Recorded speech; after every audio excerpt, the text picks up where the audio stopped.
everybody. My name is Ann Dolan, and we're here to talk about how to help your child shine on college applications. This is going to be about a 20 to 25-minute presentation, and then we'll answer your questions. So Renee, thank you so much again for being my guest today. And I want to let everybody know that you can get a copy of the slides that I'm going to share with you, lots of information, by going to ectutoring.com/parent2go. And if you just type that into your browser, you'll enter your email and those will be sent directly to you. So I encourage you to write that down now because, again, we're going to share lots of information and I want to make sure you have a copy of all the slides. All right, so Renee, you introduced yourself just a second ago, but let me share a little bit more about Renee. As she mentioned, she's a college consultant here with me at Educational Connections. And what I love about Renee is that she's been in admissions for many, many years. She worked as a senior associate director of admissions at Rochester Institute of Technology in New York, which is a very selective school for engineering and STEM subjects. She spent 28 years there reviewing student applications, domestic applications, international applications, transfer applications, all kinds of applications. And what I love especially is that she understands what it takes for a student to get into a selective school. And she's here today to lend that expertise to us. So Renee, let's start out by talking about something you call an authentic application. What exactly is that? Sure. Thanks so much, Ann. You know, admissions offices are really flooded these days with a high volume of applications, and a lot of them start to look very similar. So the question really is, how do you make yours stand out? And you know, what makes a student's application come across as authentic and makes it stand out is that students reveal something deeper, like a unique perspective, a personal story, or what they're going to bring to campus.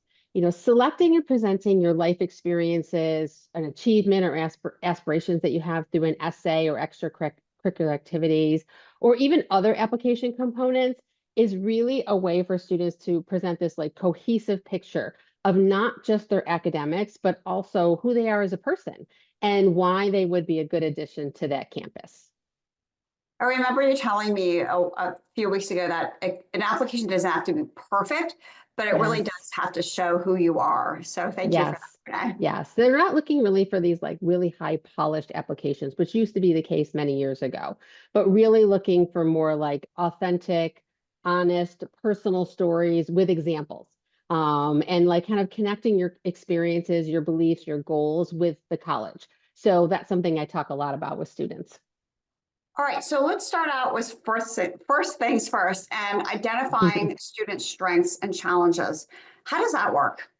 So the first thing I do when I meet with a student is I sit down and I have a 1 hour session with them and their parents if they want to join, our caregivers, and just learn more about the student. I have a whole list of questions that I go through with them that really help me understand more about the student and where they want to go. As I said, parents and caregivers are more than more than welcome to join these because they often can offer me some really good insights as well. And I typically learn so much in this first session. It's a really good building block for me to learn how to work best with the student going forward, because I do try to cater and tailor my approach to what the student needs, but also so that I can tap into their strengths and assist them in things that might be challenging for them. Every student has a part of their process they don't love the most. So I try to turn that into something that's a little bit more enjoyable. And during a lot of these conversations, I also find great essay topics because they tell me something about themselves or a story about themselves. And I'll be writing that down so that if we want, you know, once we get to that point where we're writing essays, I'll say, remember when you told me about this? And then we'll go back to that and talk about what would be the best choice for an essay. Renee, I know that sometimes kids come to you and they think that they're like just kind of average students, but you always find a uniqueness in them. How does that work and how do you help kids to uncover that? Sure. You know, it's funny because I find so many students come to me like that, whether they're an A, B, or a C student, whether they have a ton of extracurricular activities or none at all. A lot of them come a little bit with that self-doubt. So for me, it's really about finding something unique about them. And every single student has something. I've never worked with a student that doesn't have something unique. It could be a talent. It can be an experience they had. It can just be that they have a passion about something. I mean, there's so many different possibilities here. So I really work to draw that out and find their strengths so we can position them to stand out on the college applications. As I said earlier, colleges aren't looking for these polished and perfect applications any longer. They're looking to learn who the student is and what they want to become and what they're going to bring to campus.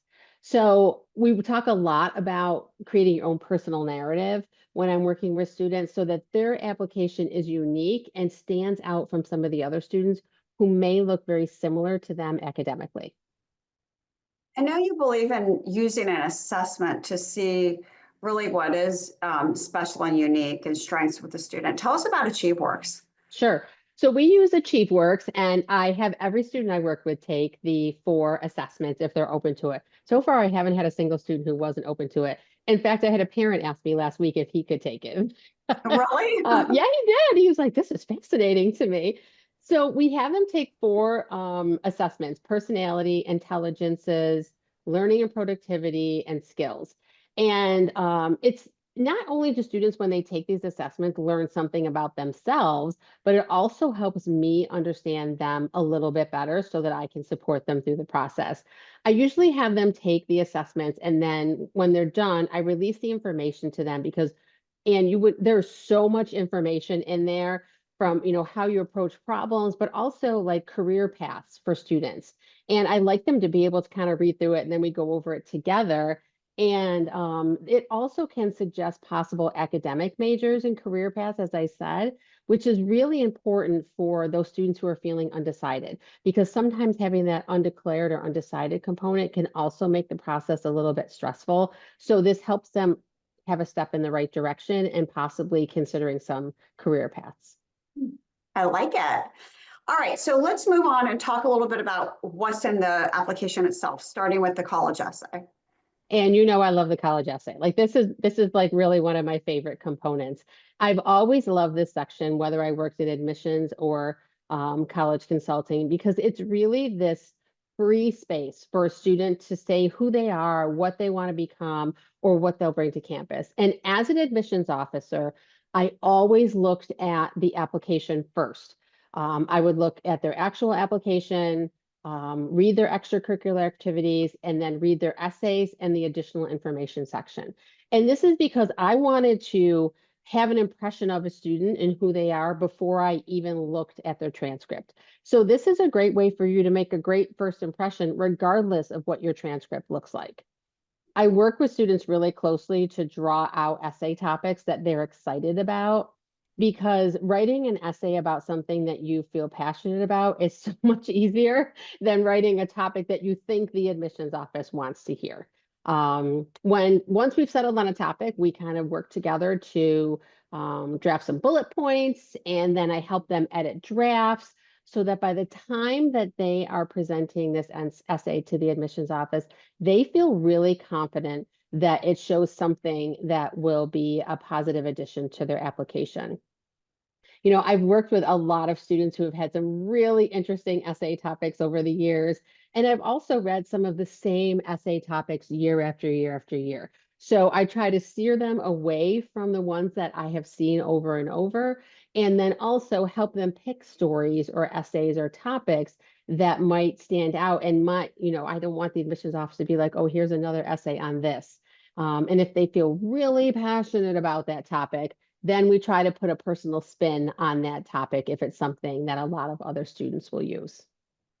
I love that. It's, sometimes kids are so stuck on what they should write about. And it sounds like, with all of your experience, you can really help them pick the right topic.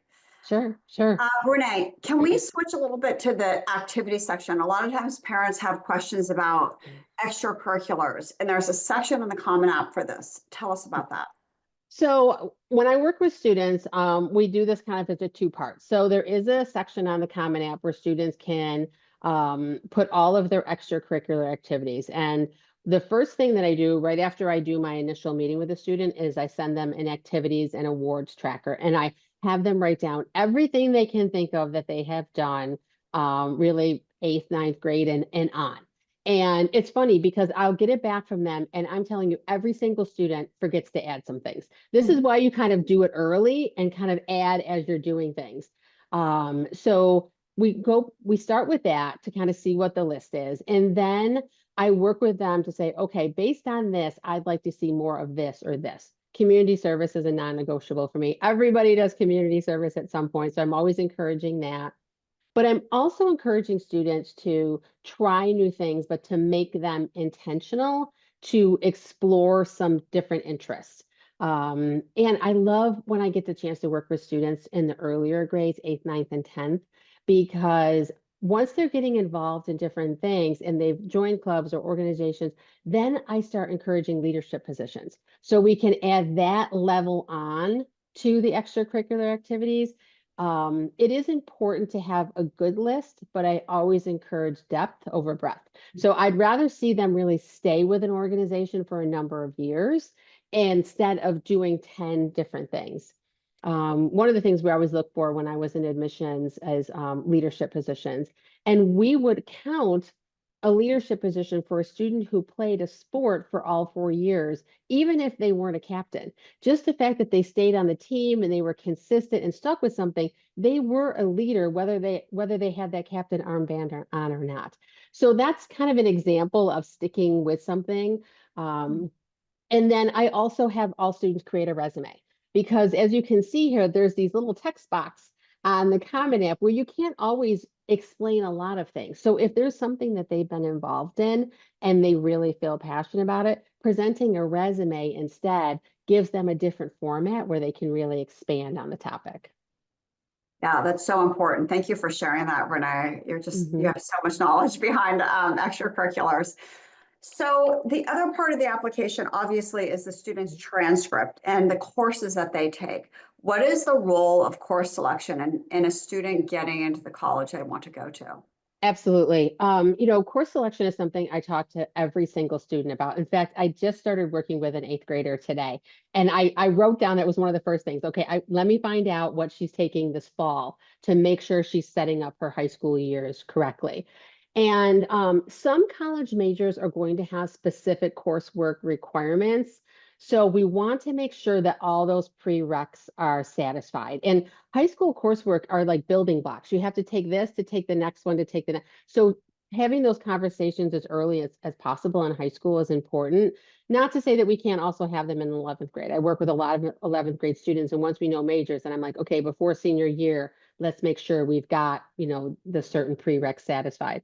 I can't tell you how many times in my years in admissions I saw applications from very strong students who were denied simply because they were missing a class that was a prerequisite for their major. And it was just because they didn't know, they weren't ever counseled for that. And so I really, really feel that's important. Now I work with students every semester, every year as they choose their classes. So, my advice is always to take the highest level class possible that you can still do well in. So that's like my general overall course selection. And senior year is very important. It sets the tone for how prepared an admissions office feels you will be in college. If you're taking a light senior year, the concern will be, boy, they really had it easy this year. Are they going to be ready for the rigor of college? So I like to load up senior year as well. Good to know. Thank you for that, Renee. What about testing? The SAT and the ACT. For many years, we heard, well, this is optional, but it's not quite like that now. Explain to us about the role of the SAT and ACT and maybe how presenting a score to a college can help. Sure. So there's been so many changes around testing in the past 4 or 5 years, and it continues to change. So it's not always a clean cut yes or no answer. There's definitely times when submitting a test score can be a positive to a student's applications. And many schools are still test optional right now, and I anticipate they'll stay that way for another year or two. We may see some changes once the ACT kind of flushes out with the changes they're making. But for right now, I would say most schools that are test optional are staying that way. And if students choose to submit testing and their day-to-day grades are lower and their testing is strong, it can show potential and the ability to be successful. So that can be a real plus to an application. In addition to that, if a student does have strong day-to-day grades and they've done well on standardized tests, then it's a second positive to their application. So what I normally do is when I'm working with students, I encourage them to, of course, take the SAT or the ACT 2 to 3 times. And then once we have their have their scores and a list of colleges that they'll be applying to, we'll make a determination together about whether they should submit scores to that individual school. Because for some schools, the answers may be yes, and some schools no, depending on what their average SAT is or ACT for the students they've admitted in the past. Really helpful, Renee. I thought I would take a second, if you don't mind, and explain the differences between the SAT and ACT, because a lot of parents Sure. ask about that. And Yes. it's another service that we provide outside of college counseling, supporting students that want to practice and prepare for the SAT or ACT. So in a nutshell, the biggest difference right now is that the SAT is digital. You take it on a laptop. You go to a testing center and everybody takes it online. It's also adaptive, which means that depending on what you do at the beginning, whether you get a lot of questions right or you don't, the next set of questions will either be easier or harder. And so that is the biggest change with the new SAT, that it's a digital and the questions vary on intensity. Sometimes people call the SAT a power test. So there are fewer questions in the current ACT, but the questions are kind of harder. Sometimes kids will say, I'm not sure what this question is asking me, or I kind of have to interpret this question. It seems hard.